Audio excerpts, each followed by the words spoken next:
Monsieur, merci de nous rejoindre dans l'entretien de ce dimanche. Vous le savez, les classes reprennent vie demain lundi 16 septembre 2024. Les acteurs du système éducatif s'activent pour une rentrée calme et apaisée. Et pour cela, le gouvernement échange à chaque veille de la rentrée avec ses partenaires sociaux pour présenter les diligences faites pour une reprise des classes sans anicroche. Le dernier exercice en date a eu lieu le mardi dernier.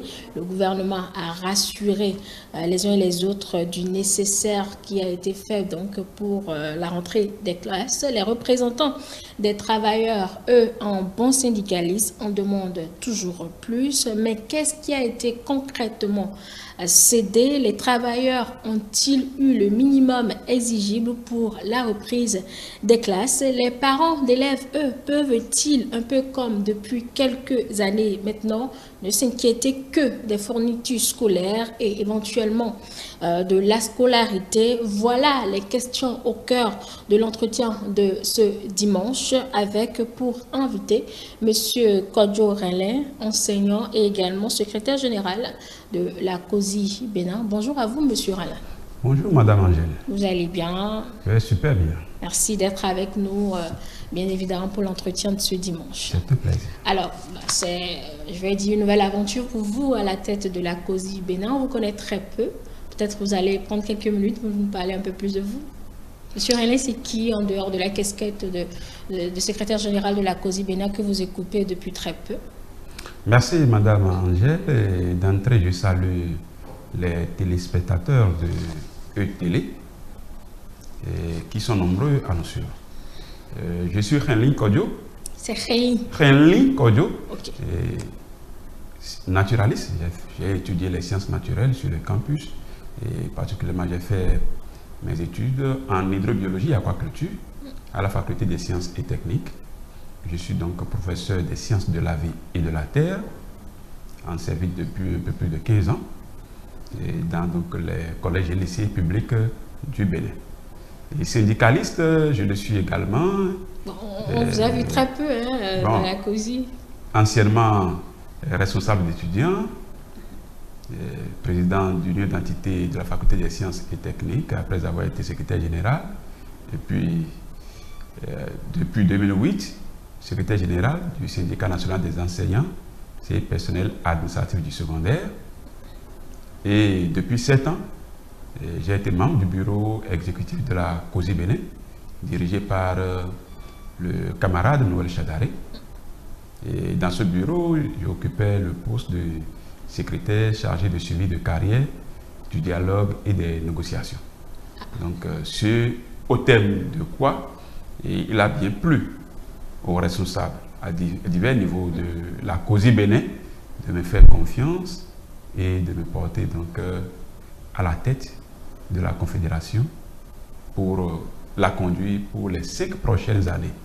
Donc le congrès a eu lieu le 3 mai 2024 et la passation de charges entre le bureau sortant et le bureau entrant a eu lieu le 21 mai.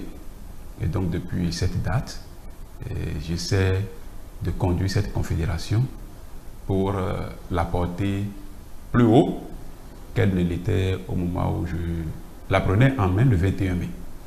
Voilà en résumé ce que je pourrais dire du parcours en tant que responsable de la COSI Bénin. Donc les négociations, c'est votre chose. Je ne vais pas dire votre chasse gardée, mais de toutes les façons, vous êtes au cœur de cela. Donc le sujet, vous êtes bien évidemment dans votre élément. Alors comme je le disais, à l'entame, la rentrée, c'est demain déjà. Et depuis quelques années, premier jour de classe égale à première leçon reçue. Nous vous avons vu échanger mardi dernier. Quand je dis vous, c'est la COSI Bénin.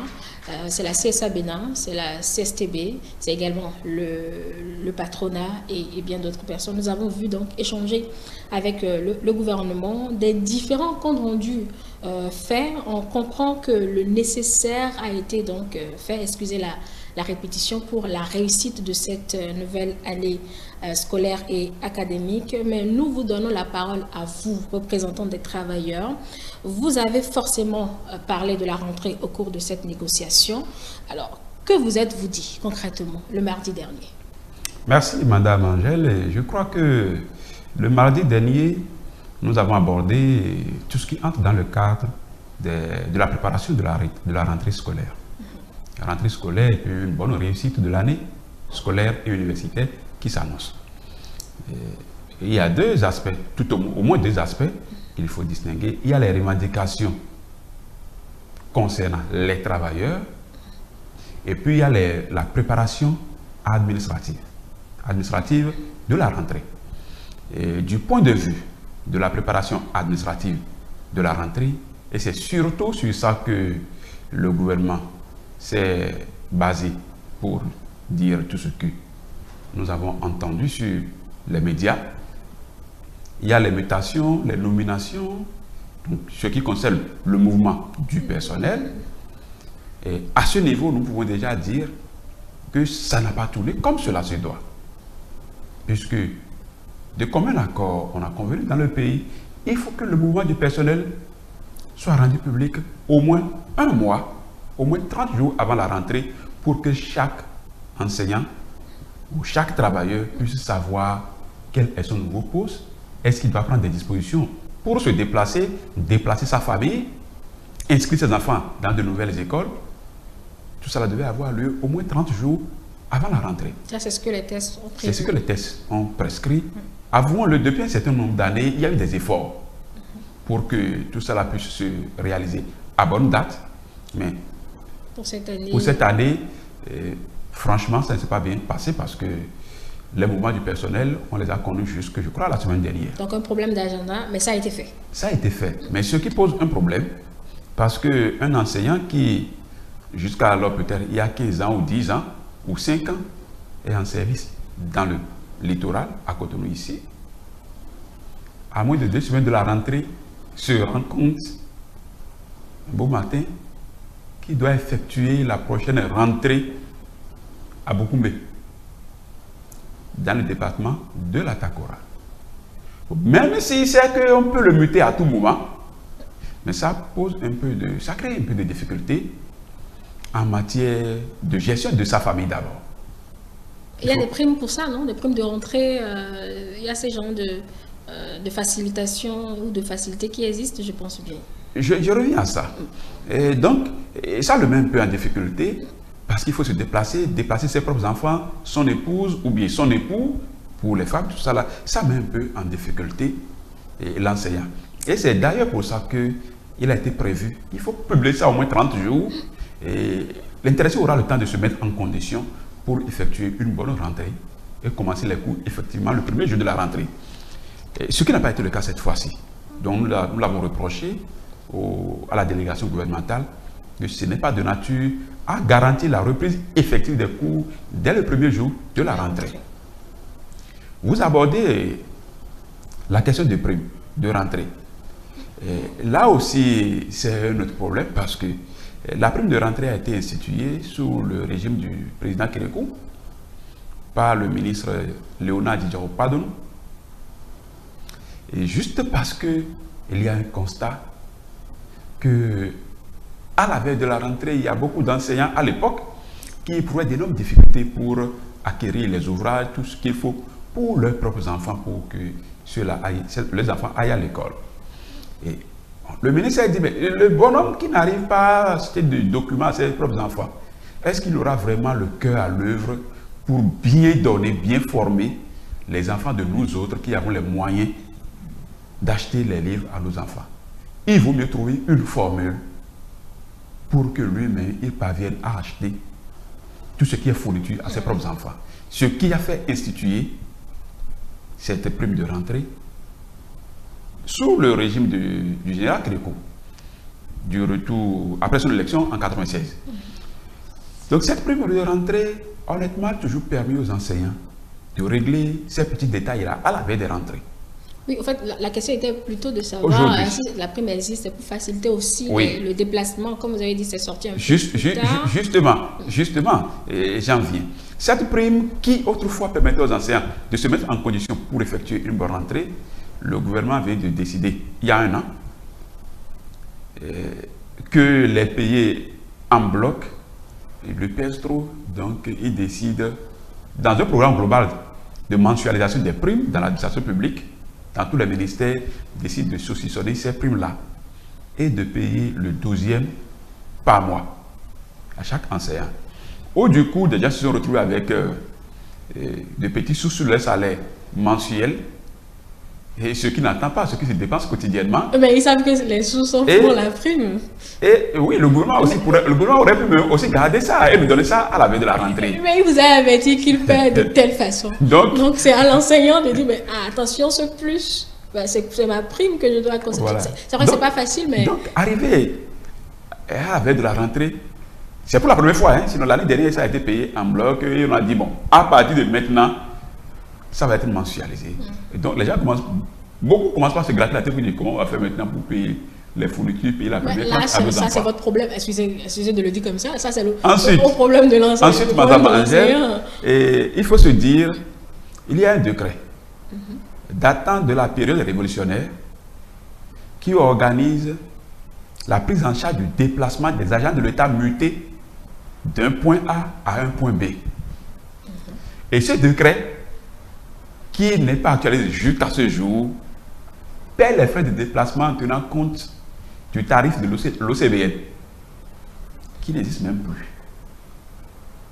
Donc, un agent qui est muté de Cotonou pour Malanville, s'il engage la procédure pour qu'on le rembourse ses frais de voyage, il sera payé au taux de l'OCBN d'alors, et le parcours pour l'avoir, c'est si difficile, compliqué, que même ceux qui s'engagent finissent par généralement abandonner. Donc, mais à la fin, ceux qui arrivent à franchir les étapes l'ont.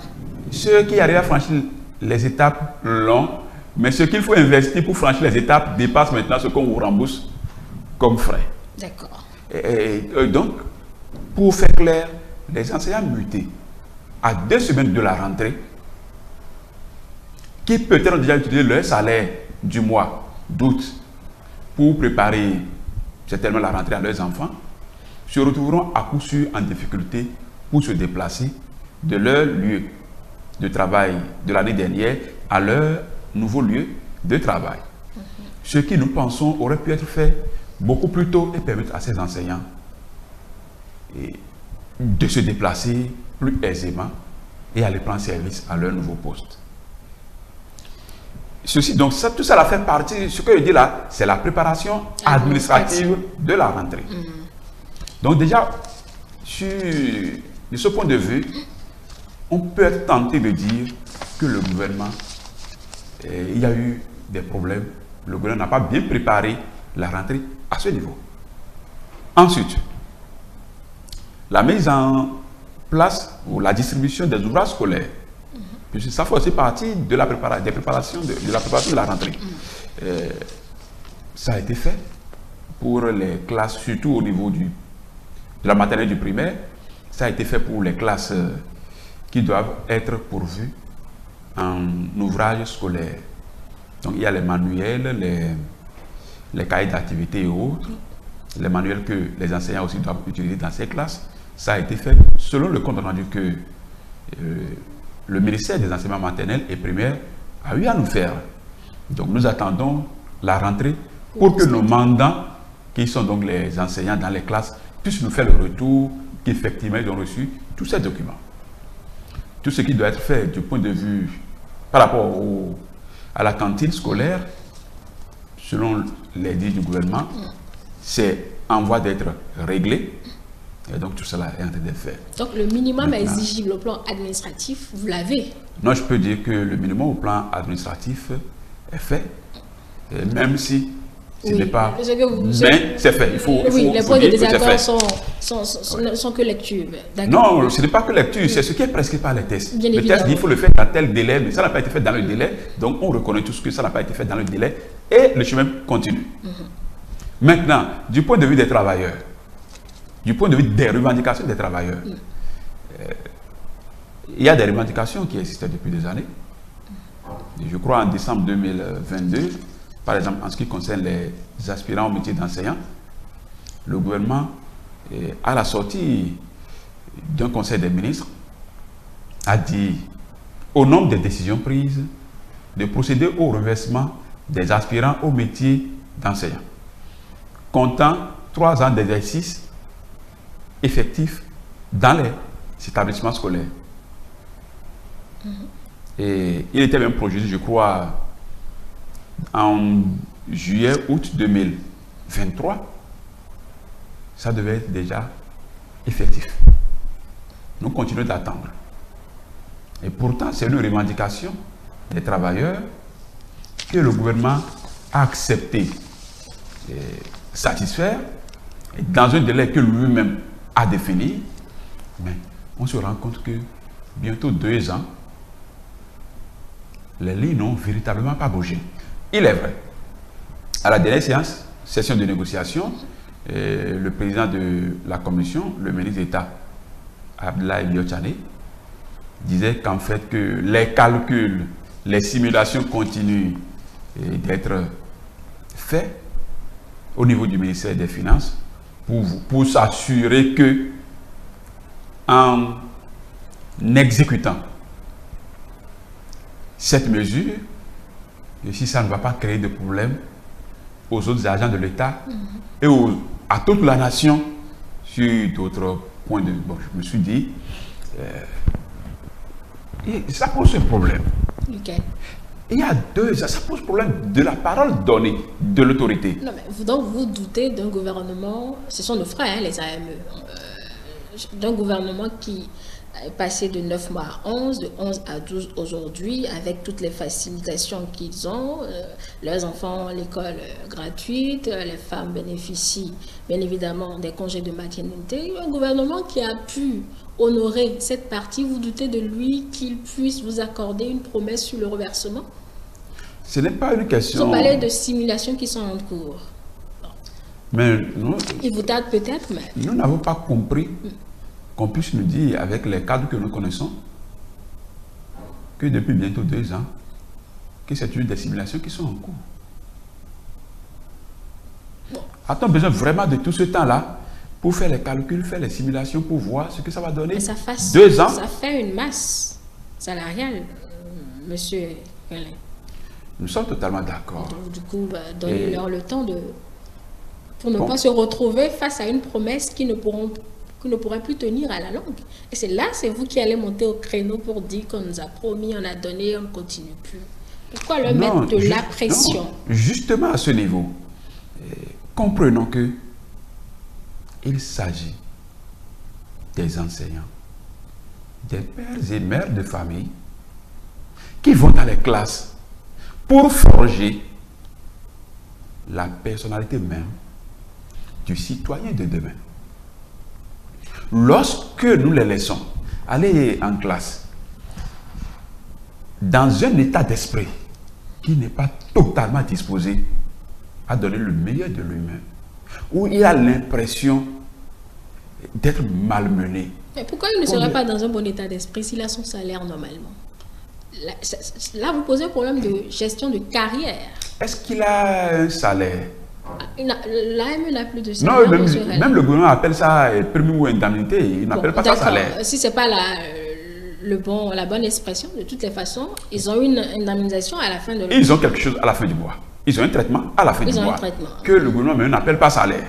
Donc, je ne vais pas l'appeler salaire. Mais le véritable problème, c'est beaucoup plus disposition psychologique. Parce que, en réalité, aussi bien les tests légaux que réglementaires de notre pays ne reconnaissent que les fonctionnaires de l'État et les agents contractuels de droit public de l'État dans notre pays pour exercer dans l'administration publique. lorsque ces collègues se retrouvent dans les collèges, c'est les lycées, ils se retrouvent un peu comme des gens qui n'ont pas leur place en réalité. C'est que nous qui sommes ici, nous sommes les FE, nous sommes les ACDPE, donc vous autres là, vous n'êtes pas encore... Il y a un peu ce truc de stigmatisation qui les dérange.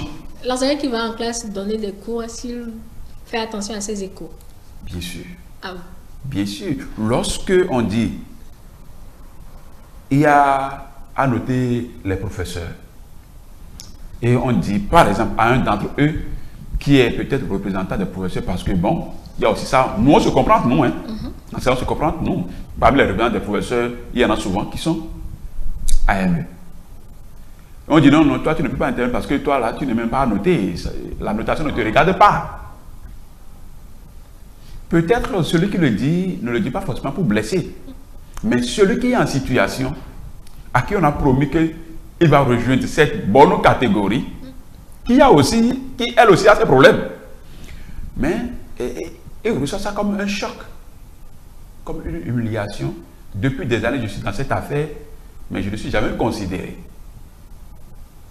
Et le gouvernement, quoi qu'on dise, a fait des efforts en disant congé de maternité, scolarité des enfants des AME.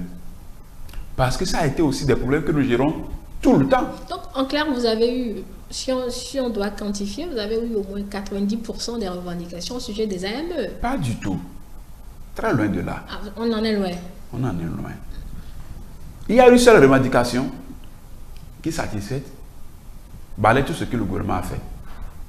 En fait, ce n'est pas que tout ce qu'il a fait devient inutile, mais si la question de reversement est réglée, tout ce qui est cité devient, c'est automatique.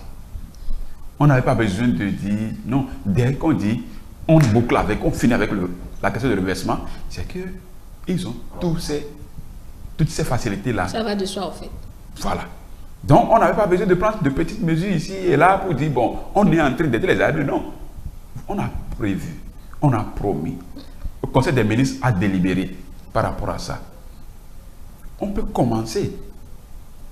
Moi, j'estime même que ils sont peut-être 25 000 de la première promotion. Tous les dossiers ne peuvent pas être étudiés, vidés le même jour. Ça peut prendre un peu de temps. Mais lorsque ça commence par sortir, pour les uns, les autres sont désormais rassurés que leur tour est presque déjà là. Peut-être les prochaines sorties, c'est mon nom. Et ça les détermine à travailler plus. L'autre chose, c'est aussi que lorsque les collègues se trouvent dans la disposition de bon, je ne sais pas ce que le demain me réserve. Donc, des fois, ils peuvent se foutre de ce qu'ils ont à faire. Oui, là, bien sûr. Là, parce que... Ça serait trahir leur engagement d'éducation. Oui, en réalité, lorsque je sais que j'ai une carrière et que si je pose tel acte, ça va me rattraper dans ma carrière, ça va détruire ma carrière, ça me mettra en difficulté, on fait plus attention. Mais lorsque quelqu'un ne sait pas de quoi demain sera fait, n'est sûr de rien, à des moments donnés, il peut se foutre de ce que vous dites. Mais vous là, vous me fatiguez. Je ne sais même pas ce que vous voulez faire de moi. Mais tout le temps, c'est de moi que vous exigez. Donc, par rapport aux AME, voilà un peu ce que nous pouvons dire. Mais là aussi, les AME de l'enseignement secondaire, des enseignements secondaires, je l'ai dit au gouvernement la fois passée, exercent un quota horaire hors la loi. L'arrêté 069, pris en novembre 2019, a bien dit en son article 3, puisque le programme d'AME venait de démarrer, a bien dit en son article 3, les AME professeurs certifiés ou élèves professeurs certifiés exécutent 20 heures de cours, y compris les 2 heures d'animation hebdomadaire par semaine. Les AME professeur adjoint ou élève professeur adjoint exécute 22 heures de cours, y compris les 2 heures d'animation, par semaine. Mais tout ça a changé quelques mois après. C'est 30 heures, c'est 32 heures. Il a dû batailler dur pour que le gouvernement accepte de diminuer un peu, où on se retrouve par endroit à 24 heures, 26 heures, et là où il y a un peu de pénurie à 28 heures. Mais on se dit, si c'est ça qu'on veut faire, mais pourquoi ne pas abroger la disposition? Mais ce n'est pas normal. Parce que celui qui vient exécuter 4 heures de cours en classe, peut-être lui a fallu plus de 10 heures pour préparer ça. C'est ce qui, en fait, justifie que le temps de travail ne soit pas long en classe, au-delà de 18h, 20h, 22h, parce qu'il faut permettre que l'enseignant prépare correctement ses séquences de classe. Donc, 22 heures maximum prévues par le test en vigueur, 22h, 20h, mais on n'exécute plus que ça.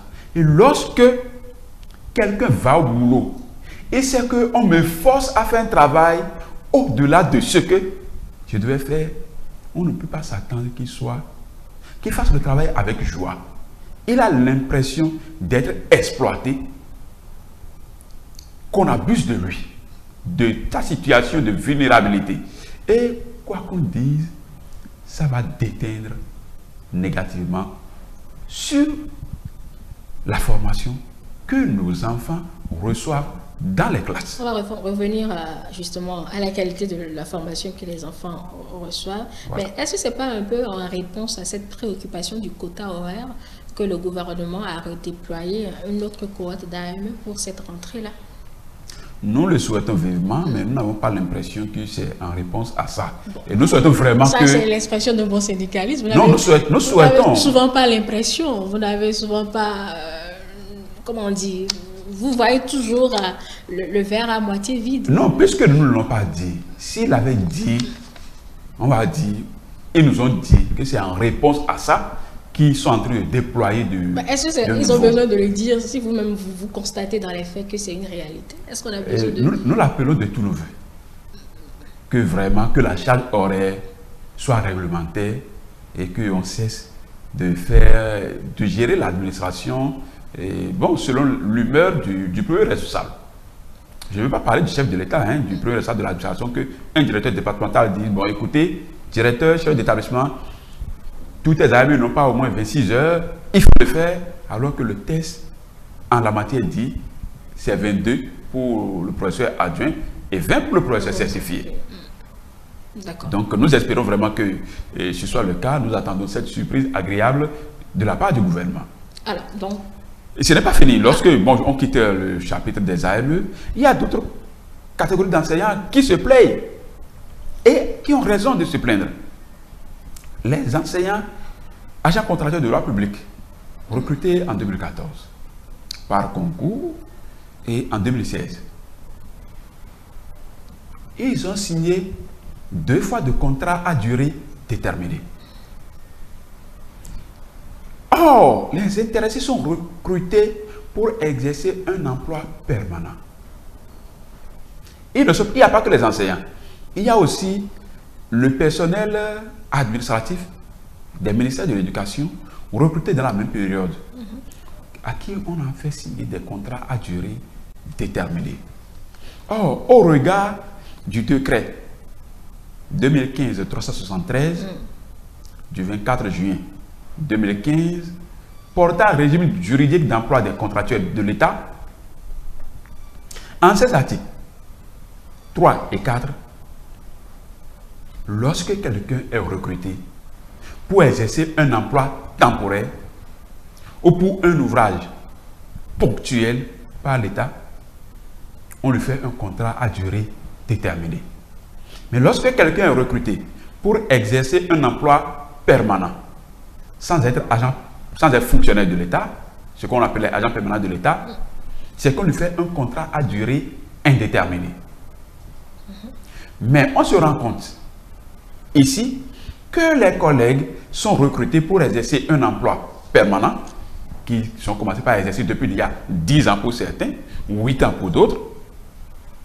Mais paradoxalement, les cadres techniques des ministères concernés leur ont fait signer des contrats à durée déterminée de 2 ans, renouvelés une fois, avant maintenant qu'on leur signe un contrat à durée indéterminée. Ce qui a un impact négatif sur leur carrière, justement. Donc, ceux-là aussi disent, on nous taquine. Et lorsque les gens se mettent dans la tête qu'ils sont taquinés parce que nous avons été tous à l'école, on sait lire les documents. Alors, quand vous avez fait ce point au gouvernement, qu'est-ce qu'il a dit? Parce que certainement, il vous a donné une réponse. Sur la question, nous en avons parlé à plusieurs reprises avec le ministre du Travail et de la fonction publique, qui a promis nous recevoir encore sur la question très prochainement pour qu'on puisse l'approfondir. Donc, en fait, le dialogue, il est permanent entre vous deux. Bon, pas si permanent, pas si permanent, parce que, figurez-vous, il a fallu que nous organisions la marche, reprimée le 27 avril, repris le 11 mai. Entre-temps, d'autres ont organisé le 1er mai, pour que les négociations soient ouvertes pour le compte de l'année 2024. Donc, le dialogue n'est pas si permanent. Et toujours, vous échangez tout au moins. Oui, on n'échange pas au moment. Il faut aussi dire, toujours sur le chapitre des attentes non satisfaites des travailleurs, des enseignants surtout, il y a des enseignants recrutés avec les diplômes de licence professionnelle des écoles telles que EPAC, FSA, ENAM et autres dans l'enseignement technique. Au terme des dispositions de la loi, leur diplôme est équivalent à la maîtrise académique. Et lorsque leur diplôme est équivalent à la maîtrise académique, on ne peut donc plus les aligner comme les licenciés académiques. Mais les ministères utilisateurs, ensemble avec le ministère de la fonction publique, puisque ce ne sont pas des individus, il s'agit des institutions, les ont alignés comme des licenciés académiques. Ce débat-là aussi, nous sommes dedans avec les ministères, mais jusque-là, c'est un peu comme si, j'ai l'impression, je ne sais pas si je me trompe, ça il faut être honnête, j'ai l'impression que les cadres, ou certains cadres, sont gênés de reconnaître, ah, ici nous avons mal fait, on peut régler. Parce que certains cadres cherchent des arguments que vous regardez, vous dites, mais qu'est-ce qu'il est en train de dire? Vous avez la possibilité justement de revenir là-dessus au cours de vos séances de concertation, de dialogue avec. Donc, normalement, la gêne ne doit plus exister au niveau, surtout pas à votre niveau en tout cas. Non, la gêne, nous on peut trouver que la gêne peut ne plus exister parce que peut-être pris en tant qu'individu, nous ne sommes pas concernés. Mais ceux qui sont en situation, eux n'arrivent pas à comprendre qu'on ne puisse pas les traiter conformément à la tradition en la matière, puisque d'autres avaient été recrutés avec les mêmes diplômes avant eux et avaient été traités par le même État. Et eux, pourquoi c'est en leur temps que on veut leur appliquer quelque chose qui n'existe pas? Donc, dans leur tête, ce n'est pas aussi simple que ça. Malgré tout ce que nous faisons pour les rassurer, ils sont tout le temps inquiets. Est-ce que les gens là, tels qu'ils fonctionnent, ils vont accepter un jour, reconnaître que nous avons raison et nous accorder nos droits? Donc, il y a tous ces aspects par rapport aux revendications des travailleurs. Et l'une des revendications qui paraît... Vous en avez des revendications, en fait. Ça finit jamais. Non, c'est des problèmes. Ça finit pas. Non, en fait... Est-ce que les enseignants savent qu'ils ne sont pas les seuls dans la République? C'est vrai que nous sommes en train de parler de la rentrée. Bien entendu que... on a l'impression que la situation des enseignants a été tellement objet de débat des décennies durant et que beaucoup de gouvernements ont dit bon, on a satisfait, on a satisfait, on a satisfait. Mais nous vivons avec les enseignants dans la communauté. Vous avez vraiment l'impression que les enseignants sont épanouis? L'épanouissement, c'est une autre question, hein, monsieur. C'est toute une autre question. Non, même du point de vue matériel. C'est que le traitement dû soit payé. Ce qui est, voilà, jusqu'à preuve du contraire. Lorsque le traitement dû soit payé au minimum, un peu comme on le dit, ça va toujours compliquer la situation globale du pays, d'année en année, de décennie en décennie, parce que le médecin d'aujourd'hui, il y a peut-être 10 ans, il y a peut-être 15 ans, était élève dans les classes, dans les amphithéâtres, devant un enseignant qui, psychologiquement, n'est pas en lui-même, a peut-être des soucis pour scolariser ses propres enfants, a des soucis de ci et de ça, et lui a certainement communiqué son état d'esprit, son mal-être, qui peut-être fait de lui aujourd'hui un médecin pas très compétent. Ou pas compétent au point... vous diront pareil, parce qu'eux aussi, ils ont leurs problèmes un peu comme vous. Donc, oui, la différence ici, la différence c'est vous ici, qui donnez l'enseignement. La différence ici est que je ne peux pas compter, moi, dans ma petite carrière, le nombre de milliers d'élèves, d'apprenants qui ont pris par mes mains. Tous les ans, puisque je suis au collège, j'en ai au-delà de 200. À qui forcément je transmets non seulement ce que je connais, mais je transmets une partie de mon être. Bon, je suppose que chacun de ces apprenants qui aujourd'hui sont à la police, médecins, infirmiers, dans tous les corps pratiquement, sont partis chacun avec une partie de mes ressentiments, de mes mauvais sentiments. Vous imaginez un peu l'ampleur du dégât. Je trouve que de toutes les façons, il n'y a aucun État développé qui ait pu se développer sans décider à un moment donné de faire des sacrifices pour un temps, sur une période, pour booster l'éducation de ses enfants. Et tant qu'on ne va pas y arriver, regardez simplement les chantiers qui sont en cours, puisque le régime en a ouvert suffisamment. Les chantiers routiers, infrastructurels.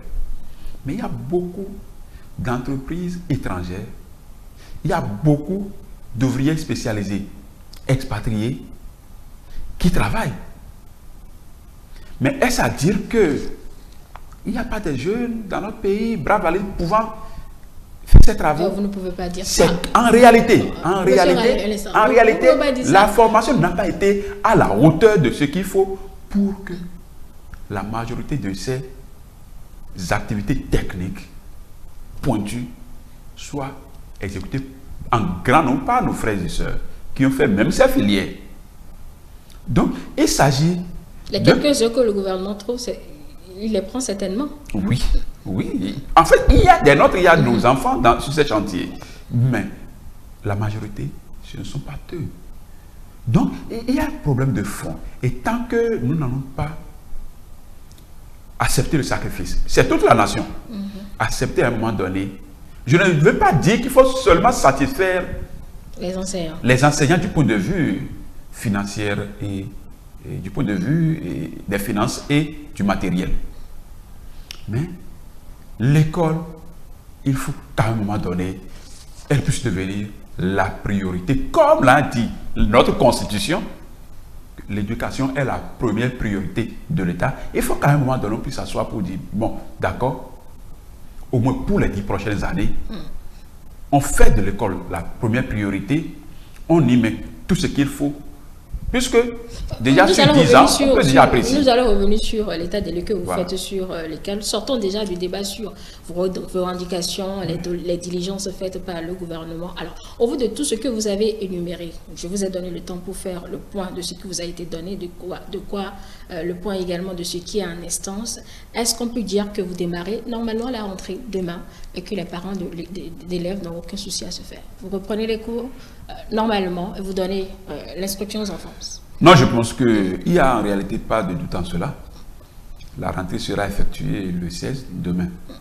Déjà à 7 h, je suis sûr que les cours vont démarrer dans beaucoup de classes, même si je n'ai pas l'assurance que ça va démarrer dans toutes les classes, surtout à cause des derniers déploiements où les gens doivent effectuer de grandes distances pour rejoindre leur nouveau poste. Mais la certitude que les cours vont démarrer dans beaucoup de classes, elle est absolue. Mais elle est tout aussi absolue que toutes les classes ne pourront pas effectivement démarrer les cours ce lundi matin. Ça là, il n'y a pas de souci. Et puis bon, maintenant, la rentrée aura lieu, ça c'est clair. Le reste, la réussite de l'année scolaire, ça c'est un autre débat. Ça dépendra de la capacité du gouvernement à dialoguer de façon sincère et à trouver des solutions aux problèmes au fur et à mesure. La vie, c'est toujours des problèmes qui ne finissent jamais. Justement. Mais avec vous, tout ça ne finit pas. Il faut que chaque jour, de nouvelles revendications. Non, c'est pas de nouvelles revendications. C'est reparti pour un tour. Il faut que, au fur et à mesure, le gouvernement puisse donner satisfaction aux revendications, en commençant par celles qui concernent les AME, celles qui concernent les contractuels 2014-2016, la formation continue des enseignants, des professeurs agents qui attendent des formations, aussi bien fonctionnaires de l'État que agents contractuels de droit public de l'État. Puisque le texte dit de façon globale, tous ceux qui comptent 3 années d'exercice effectif en tant que professeur adjoint, il faut les mettre en formation pour qu'ils accèdent à la catégorie supérieure qui est donc le corps des professeurs certifiés. Et je pense que le gouvernement s'assure de ce que ces formations aient lieu régulièrement. Ah, c'est pas vrai. Je pose la question. C'est pas vrai, c'est pas vrai. Parce qu'il y a des professeurs adjoints qui sont là depuis plus de 10 ans et qui ne savent pas encore quand est-ce qu'ils iront en formation. 10 ans, je dis même peu, beaucoup plus de 10 ans. Donc, il est vrai qu'avec le ministre qui est là, Tchabi, les débats sont en cours pour que ça puisse prendre corps, pour que les collègues commencent par aller effectivement en formation dès qu'ils finissent les 3 années d'exercice en tant que professeur adjoint, et ceci aussi en tenant compte des disponibilités, des besoins du système. Mais globalement, c'est que la formation des enseignants ne suit pas comme c'est prévu par nos propres tests. Là, je reviens toujours au respect des dispositions que nous-mêmes nous avons inscrites dans nos tests. Lorsqu'on dit 3 ans d'exercice dans le corps, il a vocation à accéder à l'autre corps, qui est le corps de professeur certifié. Il fait 10 ans, il ne sait pas encore quand est-ce qu'il ira en formation. Ça pose problème du respect. D'accord. Donc, je disais, la réussite de l'année scolaire dépendra donc de la capacité du gouvernement à dialoguer sur ces différents problèmes et à trouver progressivement, on ne demande pas de tout régler aujourd'hui, à trouver des solutions si vous savez donc, soyez patient progressivement, à trouver des solutions à ces problèmes brûlants et pour que l'école puisse bien finir. Il est vrai, depuis un certain nombre d'années, on dit, bon, il n'y a plus grève comme ça, il n'y a plus grève comme ça. Oui, nous exécutons pour le constat, les 9 mois. Oui, oui. Mais je dis toujours aux gens, ceux qui disent que vous ne pouvez plus faire grève, ben, de 72 à 89, la grève n'était même pas autorisée, les 30 jours, les 10 jours qui sont autorisés maintenant, n'étaient même pas autorisés. Mais c'est grève qui a mis fin au régime de la Révolution. Donc lorsque le gouvernement ne va pas dialoguer comme cela se doit, faire l'effort de satisfaire aux revendications comme il le faut, à un moment donné, ça va exploser. Que la grève soit interdite ou pas, ça peut arriver à tout moment. Donc moi, je pense... Déjà que la grève n'est pas interdite. Je pense que ça ne rend service à aucun citoyen, puisqu'il s'agit en réalité de notre pays à nous tous, et l'école prépare les enfants pour notre avenir à nous tous. L'infirmier qui me soigne aujourd'hui peut être dans les classes il y a 8 ans, 10 ans. Donc, celui qui va me soigner demain, c'est certainement celui qui est dans les classes aujourd'hui. Donc, il faut que nous fassions les choses de façon à ce que le produit de l'école, les produits de l'école, les produits finis soient de la meilleure qualité possible au service donc de toute la nation. Et toujours pour améliorer vos conditions de travail, nous avons vu circuler cet arrêté interministériel qui fixe, je vais dire, le quota, l'effectif par classe. Cela participe justement à vous faciliter la tâche dans les salles de classe, monsieur René. Oui, c'est vrai. Bon, le ratio enseignant, surtout l'effectif dans la classe. Oui, oui, c'est vrai parce que, il est vrai, ce n'est pas nouveau, mais le ministre a le mérite de revenir là-dessus. C'est parce qu'il y a des problèmes dans les établissements, surtout dans l'enseignement secondaire. Lorsque on vous dit, par exemple, quelqu'un a déménagé de Calavi pour peut-être Pau, ou Glodibé, ou Sekou ou Ida, et que le directeur du collège le plus proche de sa résidence dit qu'il ne peut pas inscrire son enfant en 3e ou en terminale parce que lui veut faire de bons résultats.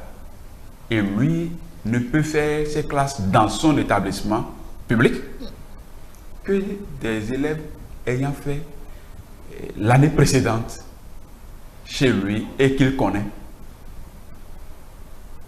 Et que pour ça, cet enfant, qui peut-être est prédisposé à un bel avenir, se trouve déscolarisé parce qu'un chef d'établissement dit que lui veut faire de bons résultats.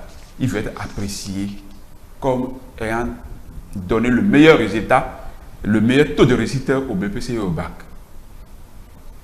Je pense qu'il est important que le ministre, à la suite de cet arrêté, puisse aussi rappeler au chef d'établissement, l'école est républicaine.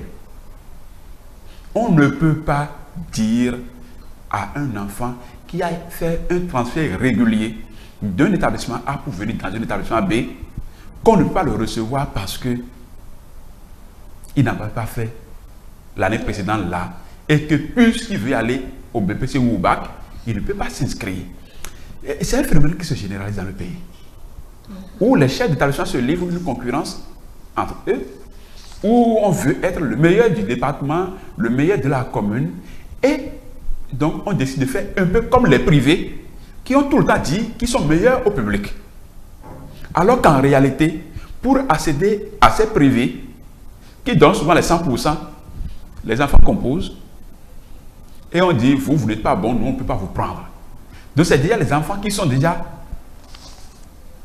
presque bons, ou qui sont sur le point d'être même excellents, que certains privés recrutent, forment et donnent 100% avec beaucoup de mentions très bien. Mention bien, on dit oui, notre privé marche bien. Donc il y a de ces écoles, de ces collèges publics qui tentent d'imiter ces privés parce que j'ai dit mais ça ne peut pas marcher parce que l'école c'est d'abord pour les élèves. C'est d'abord pour les élèves et nous on vient donc pour les encadrer à évoluer. Donc on ne peut pas limiter l'accès à l'école au motif que l'enfant qui est venu transférer régulièrement d'une autre école pour celle-ci. Non, il faut que le régime, du ministre, que le ministre puisse quand même prendre les dispositions pour cadrer un peu, limiter ce phénomène qui prend de plus en plus d'ampleur dans notre pays. Ce n'est pas bon, ce n'est pas possible que ça se fasse comme ça. Ça nuit à l'intérêt général de la nation. D'accord. Alors, on retient que la rentrée aura bien évidemment lieu dans les conditions normales. Et puis, vous continuez les échanges avec le gouvernement pour bien évidemment la satisfaction, pas complète, en tout cas progressive, si on peut le dire, des différentes revendications. Mais on a néanmoins une certaine avancée sur la gestion des AME, nos frères AME, qui ont une meilleure condition aujourd'hui en attendant bien évidemment ce reversement que le gouvernement a promis. C'est bien cela. C'est bien ça. Voilà. Alors nous allons continuer. Vous semblez faire tout à l'heure un certain diagnostic de l'école béninoise. Quand on pose la question aux différents ministres ou aux autorités en charge de l'éducation, ils disent que l'école va au mieux. Il ne faut pas dire que l'école va super bien, ils disent que ça va au mieux. À votre lecture, à vous, donc à votre scanner, comment va l'école béninoise? Bon, en ma qualité d'enseignant, je ne peux pas dire que tout est pourri. Non, tout n'est pas foutu. Mais je ne peux non plus dire que tout va bien. Et lorsque nous abordons des questions du genre, sans parti pris, on doit pouvoir dire les choses telles que nous les ressentons. Parce que comme je le disais, ou je l'ai toujours dit, les questions qui touchent à l'école, les questions qui touchent à notre avenir commun. Dans nos classes, je prends l'enseignement primaire dans le premier temps. Lorsque nos enfants, puisque nous sommes des parents, tous des parents, où on a des neveux, nièces qui vont à l'école, donc il y a beaucoup de choses qui méritent d'être revues. Du point de vue même du contenu notionnel enseigné, il y a beaucoup de choses qui méritent d'être revues. Et la même chose à l'enseignement secondaire, où je suis acteur, et certainement à l'enseignement supérieur. La science, elle est universelle. Ce qui est enseigné à l'enseignement primaire dans une classe donnée ne doit pas être en contradiction avec la même notion enseignée dans l'enseignement secondaire ou dans l'enseignement supérieur. Pas pour dire qu'il faut, c'est la même chose qu'il faut enseigner. Vous avez l'impression que c'est en contradiction souvent? Non, oui, souvent c'est en contradiction. C'est bon. Même si ce n'est pas la grande masse du contenu, il y a quand même des notions clés sur lesquelles la contradiction est évidente. D'accord. Et par rapport à ça, moi je pense personnellement, il y a le Conseil national de l'éducation qui assure la coordination de tous les ministères en charge de l'éducation. Oui. Son rôle doit être beaucoup plus stratégique que opérationnel. J'ai l'impression que le Conseil national tel que nous l'avons aujourd'hui se mêle un peu plus à l'opérationnel que ce qui est stratégique. Et pour dire, si nous voulons retoucher le programme de CE1 par exemple, à l'école primaire, et c'est sur des notions d'algèbre, il faut faire forcément appel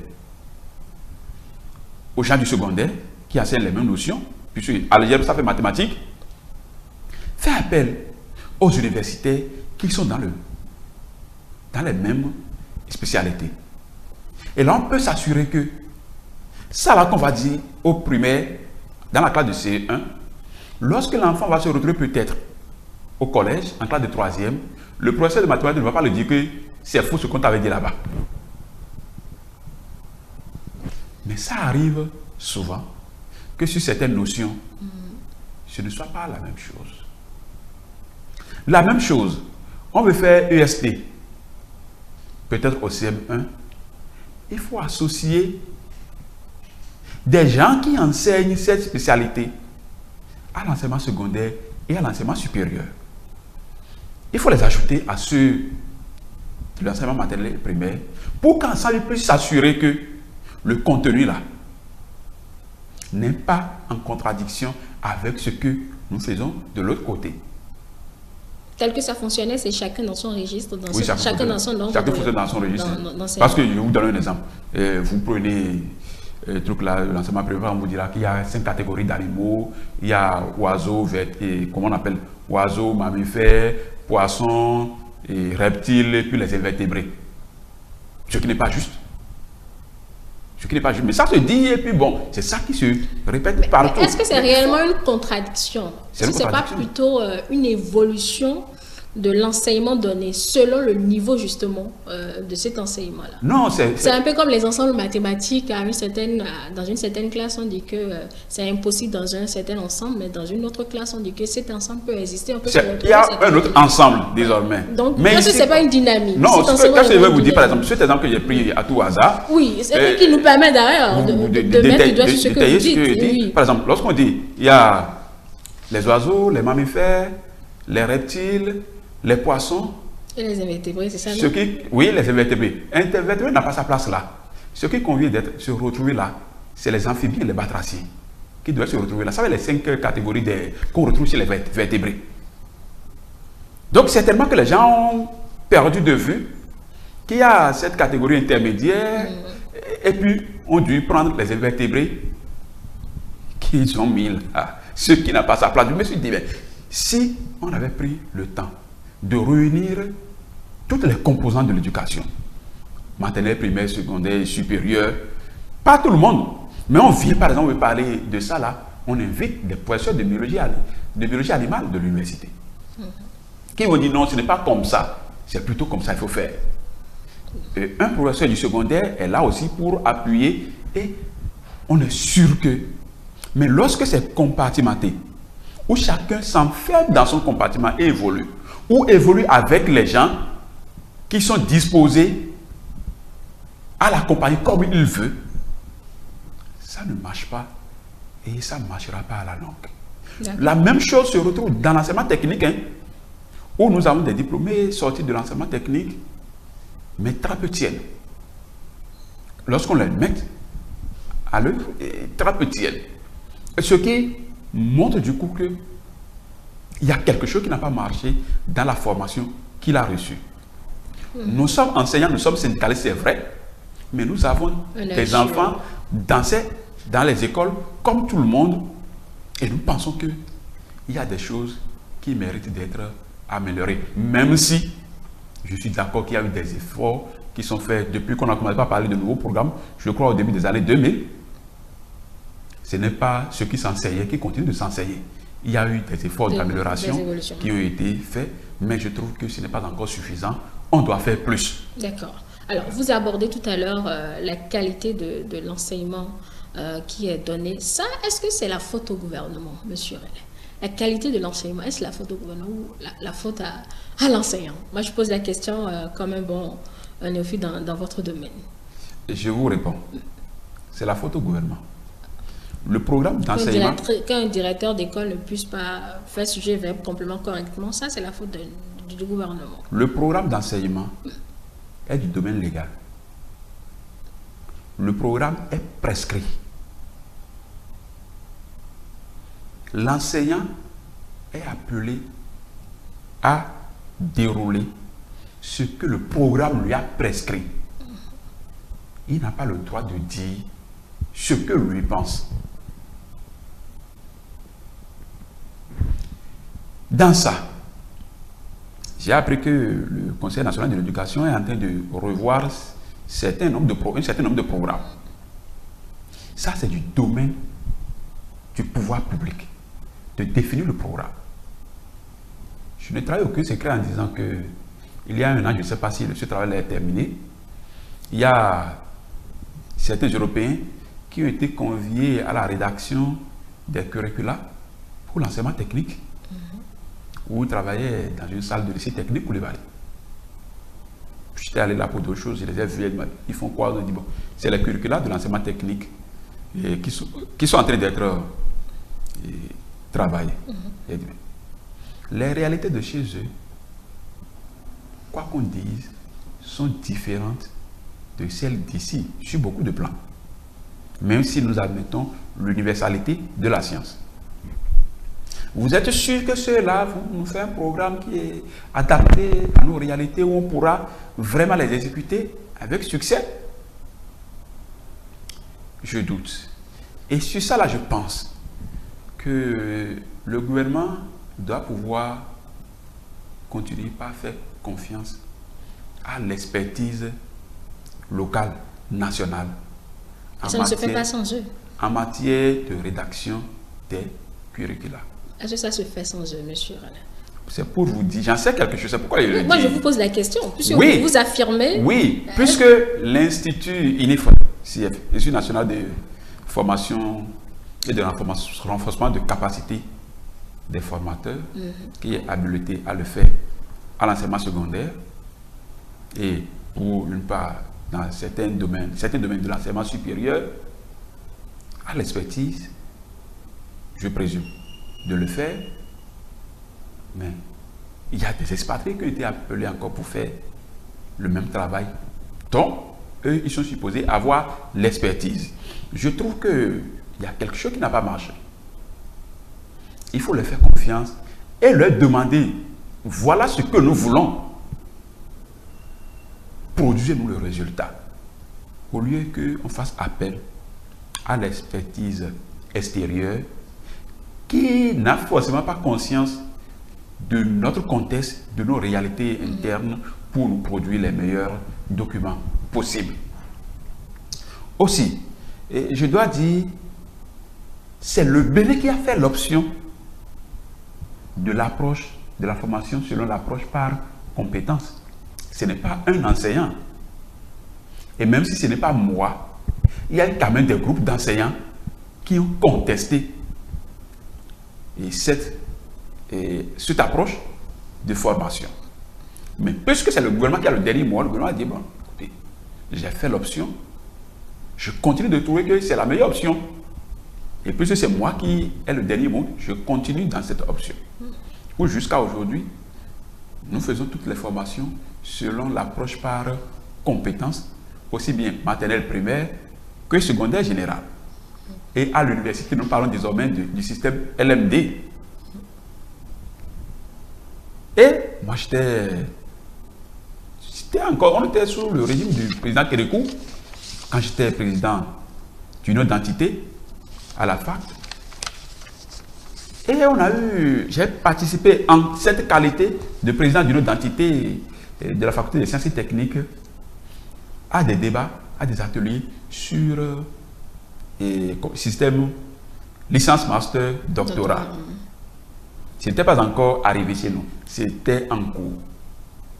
Mais tel que c'est dit, le nombre d'apprenants qui ne devait pas dépasser, je crois, si ma mémoire est bonne, 25-30, tout ça là, est-ce que notre contexte là permet que nous ayons 25 étudiants par salle pour dire que nous faisons LMD? Je ne sais pas comment ça se fait dans les autres pays, il faut être honnête, je ne sais pas. Mais les échos que vous avez... ce dont je me rappelle un peu de cette période où j'étais un peu impliqué dans cette réforme, c'est un peu les choses que j'entendais. Le laboratoire. Est-ce que le laboratoire est équipé aujourd'hui? La réponse, je peux le dire. Il n'y a pas grand-chose dans nos laboratoires.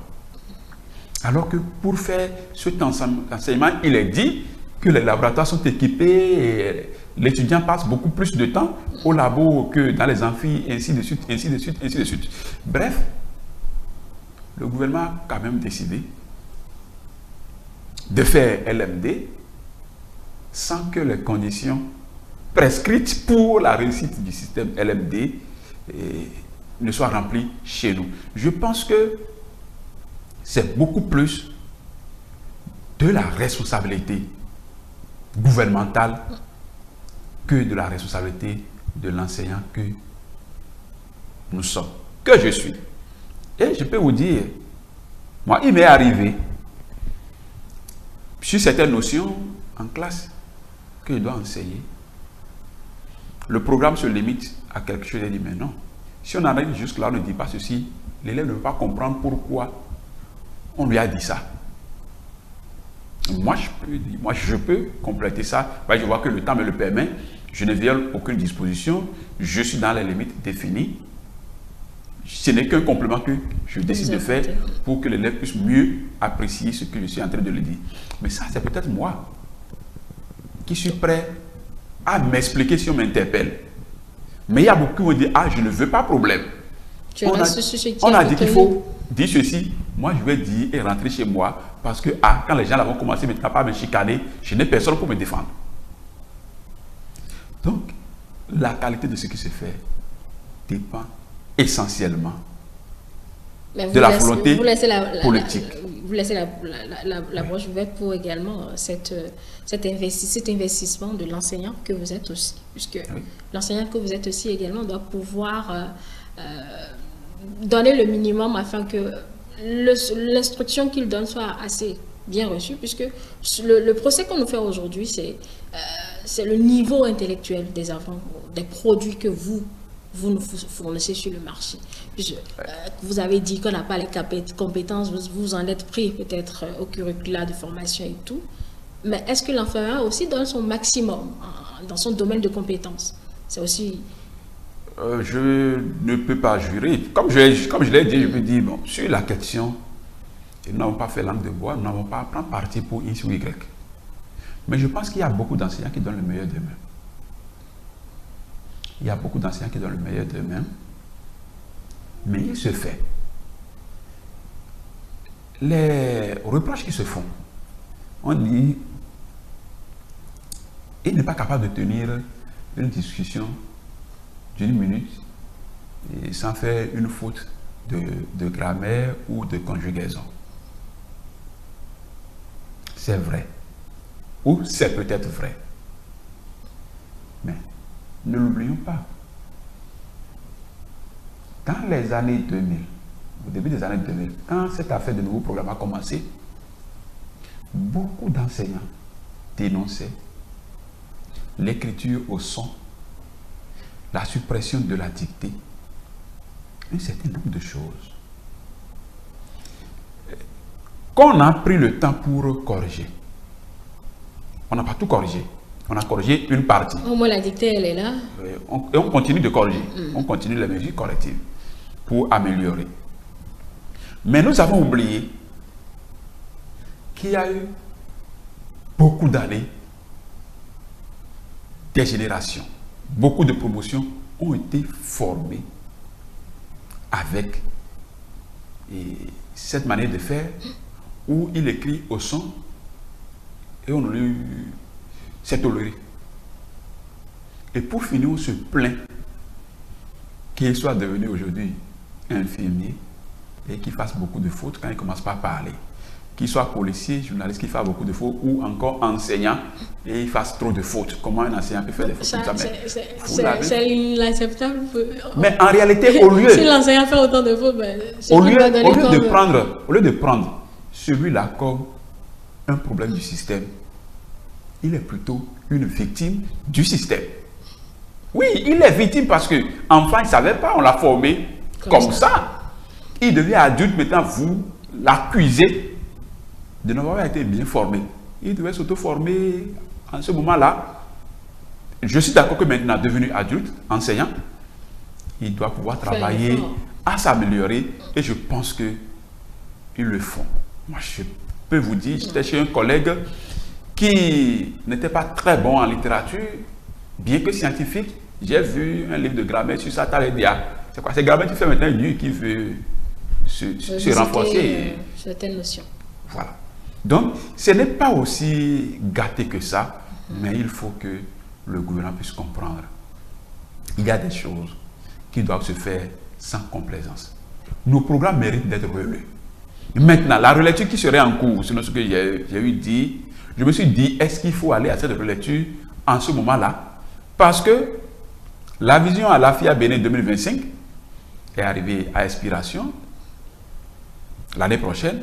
Et la nouvelle vision du Bénin à l'horizon 2060 est en rédaction. Les focus group sont en train de se dérouler un peu partout. Il y en a eu dans les collèges et les lycées, tout ça là, où les enseignants ont été rencontrés. Ils ont donné leur vision, ce qu'ils pensent du Bénin à l'horizon 2060. Tout ça là, est-ce qu'il faut faire relecture du programme maintenant alors que, pour moi, cette nouvelle vision du Bénin à l'horizon 2060 doit être traduite dans les curricula de formation pour que cette génération, cette nouvelle génération que nous allons commencer par former puisse être ce que nous souhaitons à l'horizon 2060. Mais c'est maintenant que ça a commencé. Ils viennent de finir la collecte des aspirations des citoyens. Oui. Donc, ce n'est que le début, monsieur Relais. Non, ce n'est que le début. Je me demande, puisqu'il y a des relectures en cours, je me dis, bon, ces relectures vont servir à quoi si nous avons une nouvelle vision qui commence dans 1 an? Bon, est-ce qu'il ne fallait pas peut-être attendre et intégrer ce qui va sortir de cette vision-là pour faire quelque chose de peu plus durable, qu'on pourra expérimenter, améliorer pour le bien de tous? Donc pour vous, nous avons encore du chemin à faire sur cette qualité de citoyens que nous voulons avoir. Forcément, il suffit juste de voir le nombre de jeunes, pas que des jeunes, hein, cybercriminels, pour se dire nous avons des parcours à faire. Parce que les chiffres sortent de l'entendement.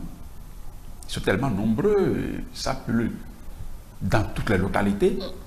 Et on se dit, mais quelle est la qualité morale de la nation si cette masse de jeunes se retrouve dans cette activité d'escroquerie? Et je me dis, nous avons du chemin à faire. Et j'ai l'habitude de dire souvent, la qualité de l'éducation. Il est vrai, l'éducation, ce n'est pas que l'école. La rue éduque à sa manière. La famille, les familles, chaque famille éduque. Mais la qualité de l'éducation, ce n'est pas le taux de réussite aux différents examens qui montrent que l'éducation, que l'école marche bien.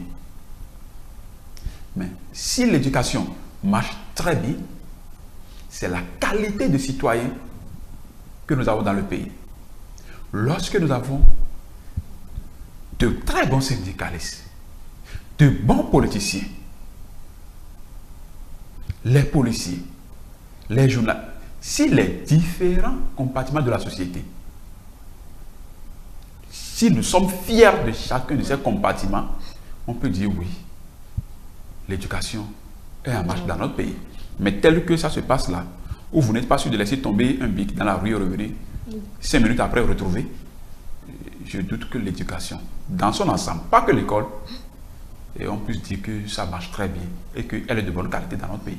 Nous avons du chemin à faire, ça je le retiens. Nous allons consacrer les dernières minutes de nos échanges à cette, je vais dire, cette enjambée que les syndicalistes font souvent dans le chapitre politique, cette ingérence, si vous préférez. Monsieur Relin, nous avons vu des syndicalistes prendre la parole sur l'affaire qui défraie la chronique actuellement, qu'on appelle Steve Amousou. Est-ce que ça ne dénature pas un peu, c'est-à-dire cette posture de syndicaliste qui s'ingère dans l'affaire politique, ça ne dénature pas un peu votre qualité de défenseur des travailleurs? Non, je pense que c'est une mauvaise lecture si vous voyez la chose sous cet angle. Mais qu'est-ce qui concerne le syndicaliste? Il est vrai que, personnellement, dans cette affaire, je n'étais pas présent quand il y a eu des sorties. Donc, personnellement, je n'ai pas pu prendre position sur cette affaire. Mais il s'agit essentiellement de la défense des droits humains. C'est ce que j'ai compris. De la réaction des collègues qui ont réagi. Moi, je n'étais pas là, donc je n'ai pas réagi dans le temps et je n'ai pas jugé autrement indispensable de réagir sur la question. Mais je trouve que les collègues ne s'ingèrent pas dans le judiciaire, ne s'ingèrent pas dans la politique, mais ils se préoccupent, ou ils se sont préoccupés des droits humains, du respect des droits humains dans notre pays. Encore que, affaire Steve Amousou, à mon sens, n'est pas une affaire politique. Non, ça ce n'est qu'un exemple. Hein. Les gens dans d'autres affaires, on peut continuer à citer, mais ça c'est qu'un exemple. À mon sens, ce n'est pas une affaire politique.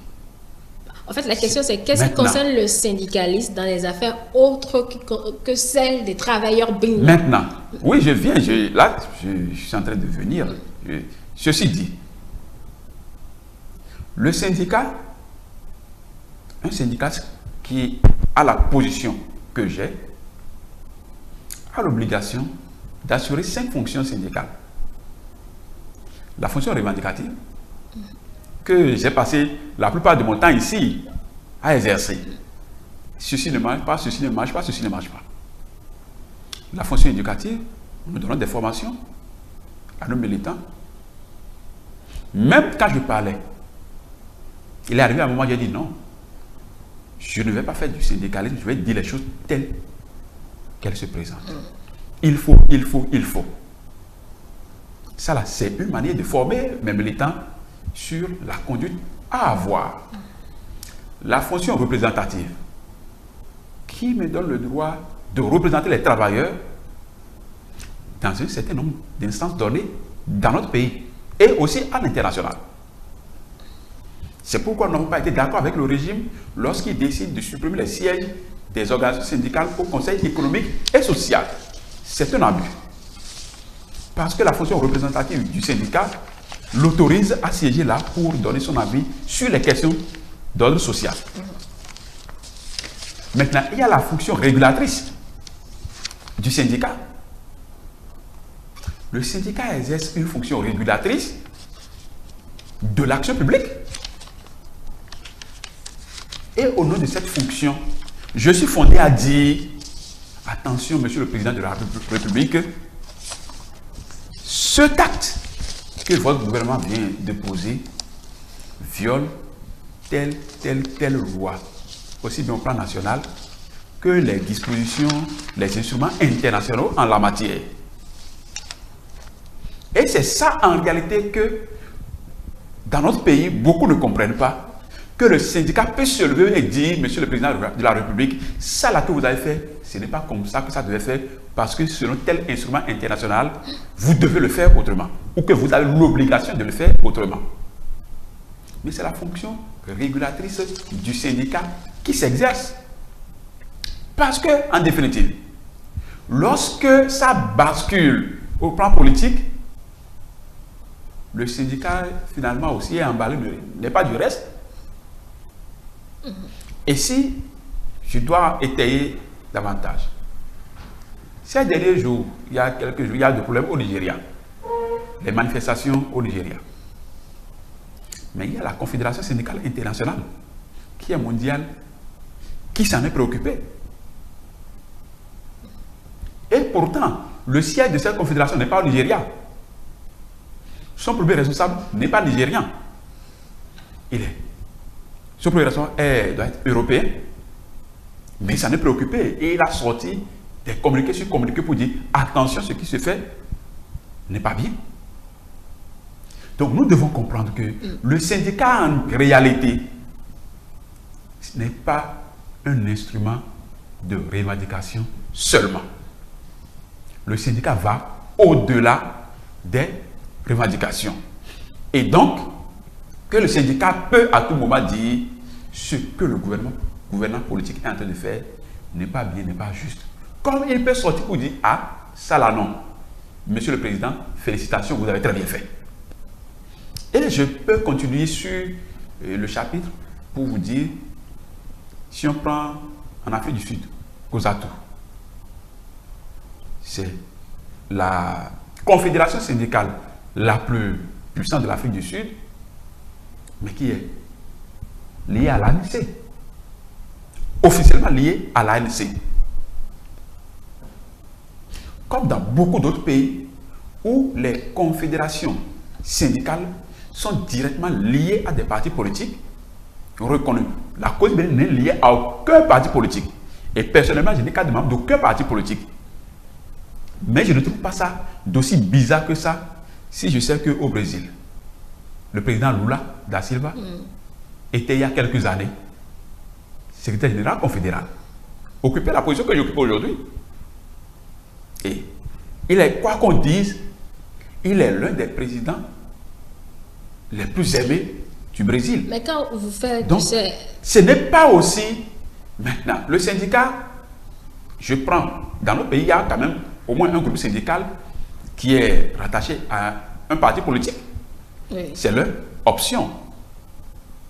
Ce qui n'est pas l'option de la cause bénéfique. D'accord. Quand vous faites de ces jeux, si on peut l'appeler comme ça, est-ce que ça vous crédibilise? Est-ce que ça ne vous décrédibilise pas plus sur le chapitre qu'on connaît beaucoup en matière de revendication? Est-ce que ça ne vous décrédibilise pas? Parce que si le syndicat a une connotation politique et si les autres syndiqués ne se retrouvent pas dans ce parti politique ou dans ces actions politiques, si on peut le caricaturer ainsi, est-ce que ça ne vous fait pas, je vais dire, mauvaise image, simplement?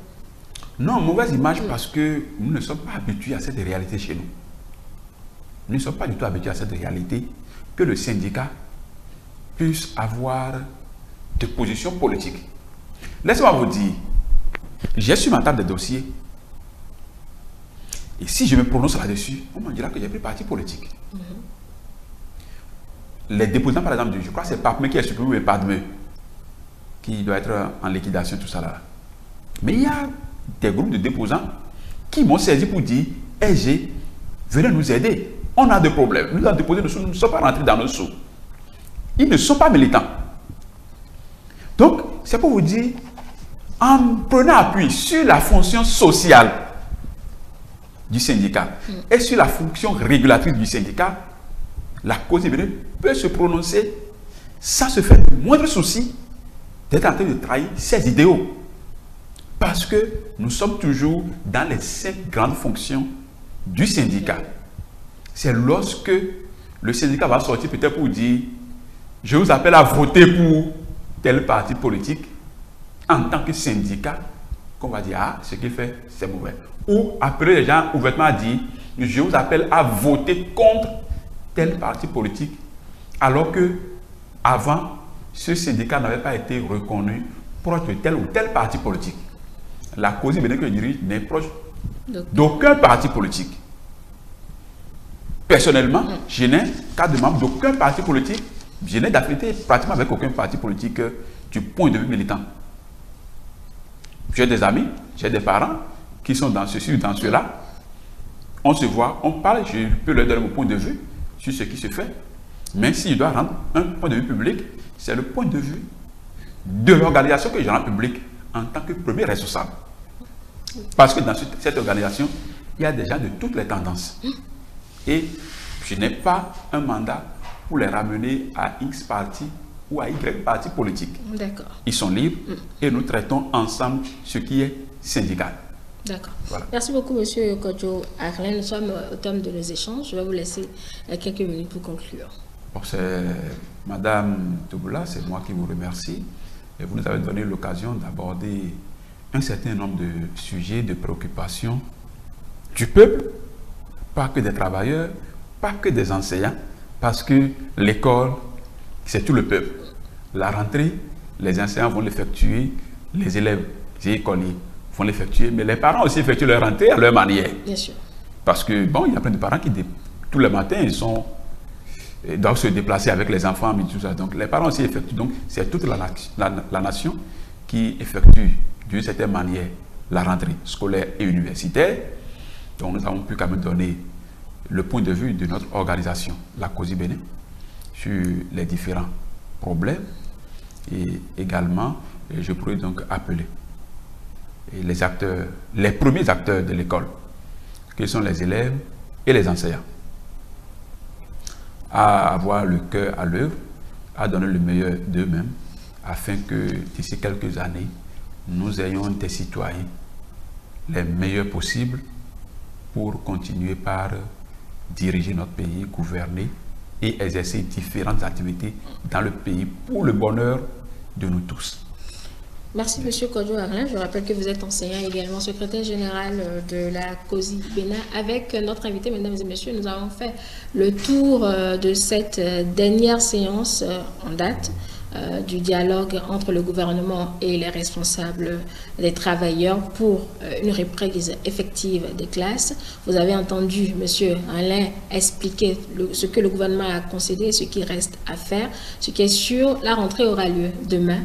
Pour le reste du déroulement des activités scolaires, les deux parties vont continuer les échanges pour bien évidemment de meilleures conditions de vie et de travail des enseignants et également permettre aux parents d'élèves d'être tranquilles sur le bon déroulement de l'année scolaire. Ainsi prend fin l'entretien ce dimanche que nous vous remercions d'avoir suivi. Je retrouve l'équipe pour débriefer tout ce qui a été dit ce matin et suivra bien évidemment votre émission l'hebdo des éditorialistes. Je vous dis donc à tout à l'heure, Monsieur Alain, rentrez bien. Merci à vous.